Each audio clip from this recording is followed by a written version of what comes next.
Have you ever heard a voice when no one was around? A whisper on the wind that makes the hairs on the back of your neck stand up. Tonight, I am going to tell you a story that might make you think twice before walking through a cemetery alone after dark. This isn't just a campfire tale. This is something that happened to a friend of a friend, a young man named Alex, and it still chills him to the bone. Alex was what you'd call a skeptic. He loved horror movies, read ghost stories, but he never truly believed. To him, they were just fun ways to get a thrill. He lived in a small, quiet town, the kind of place where everyone knows everyone. And the oldest landmark is the town cemetery, a sprawling, ancient plot of land with tombstones dating back centuries. It was a shortcut for him, a path he took home from his late-night job at the local diner. He'd walked it 100 times, never feeling anything more than a sense of peace among the silent stones. One crisp autumn night, the air was unusually still. A full moon hung in the inky sky, casting long, eerie shadows that danced between the weathered headstones. Alex was walking his usual route, his footsteps crunching softly on the gravel path. He had his headphones in, listening to some music, but he felt a sudden, inexplicable urge to take them off. The silence that followed was profound, almost heavy. That's when he heard it for the first time. A faint whisper. It was so soft, he thought it was just the wind rustling through the dry leaves of the ancient oak trees. He paused, listening. Nothing. Shrugging it off, he continued walking. Then it came again, a little clearer this time. It sounded like a woman's voice, softly humming a tune he couldn't quite place. A lullaby, perhaps. It was strangely beautiful, yet deeply unsettling. He stopped again, scanning the rows of graves around him. He was completely alone. The nearest road was a good distance away, and the town was asleep. "Hello," he called out, his voice sounding small and weak in the vast quiet. The humming stopped.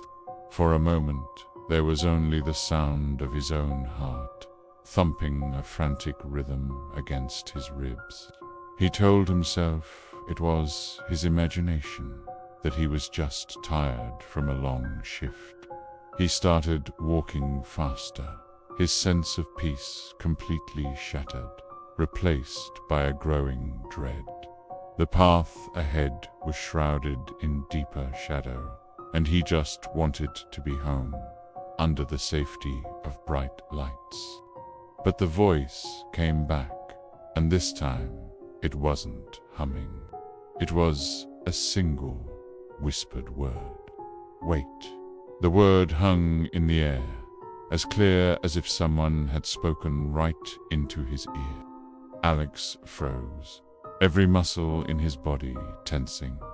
He spun around, his eyes darting wildly into the darkness. He saw nothing but the cold, silent sentinels of stone and marble. The voice was gentle, almost pleading, but that only made it more terrifying. Who was asking him to wait, and why? He didn't wait to find out. Panic took over, and Alex broke into a sprint. He ran blindly, his feet stumbling over unseen roots and uneven ground. He could hear the voice behind him now, no longer whispering. It was calling his name. Alex, ... Alex, wait, ... It was a calm, melodic voice, but to him, it was the sound of pure terror. It seemed to be coming from everywhere at once, echoing in the stillness of the night. He didn't dare look back. He just ran, his lungs burning, his mind screaming. He felt like he was being chased, not by something he could see, but by something much, much older. The cemetery, which had always felt peaceful, now seemed like a labyrinth designed to trap him. The moonlit tombstones looked like grasping hands reaching out from the earth. Finally, he burst through the old rotten gates at the far end of the cemetery, gasping for breath as he stumbled onto the familiar pavement of his street. He didn't stop running until he was inside his house, the door locked and bolted behind him. He leaned against it, his body trembling, listening to the silence of his empty home. The voice was gone. For hours, Alex sat in his living room with all the lights on, replaying the event in his mind. Was he going crazy? Was it a prank? But who would hide in a cemetery late at night just to whisper his name? The voice had sounded so real, so close. The next day, sleep-deprived and on edge, he couldn't shake the feeling of being watched. He took the long way home from work that night, avoiding the cemetery completely. He tried to forget about it, to rationalize it. But a week later, his curiosity got the better of his fear. He had to know. He started doing some research at the local library, poring over old town records and archives about the cemetery. He spent hours looking through dusty books, searching for any story, any legend that might explain what he heard. And then he found it, tucked away in a collection of local folklore. He found a story about a woman named Elara, who had lived in the town in the late 1800s. She had lost her young son to a sudden illness. The story said that, overcome with grief, she would spend her nights in the cemetery, humming the lullaby she used to sing to him at his graveside. Tragically, one cold winter night, she was found there, having passed away from exposure, her body resting against her son's small headstone. The legend claimed that her spirit remained, forever searching for her lost child. People had reported hearing a woman humming or softly calling out in the night. The article even mentioned the name of her son, Alexander. Alex felt a cold chill run down his spine that had nothing to do with the library's air conditioning. Alexander, his name. Was it a coincidence? Or had this grieving spirit mistaken him for her long-lost son? The voice wasn't malicious. It was sad, pleading. Wait, was she asking him to stay with her?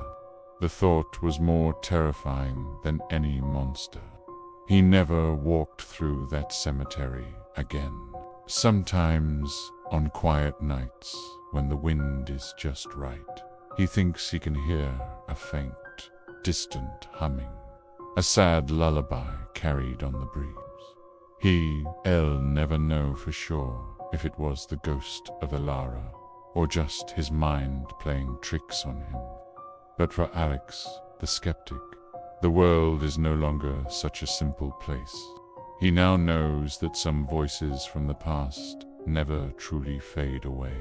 They just wait in the silence for someone to listen.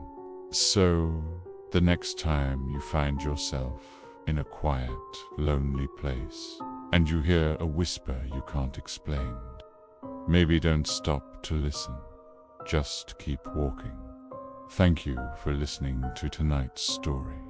If you enjoyed it, please hit that like button and subscribe for more tales from the shadows. Stay safe out there, and good night.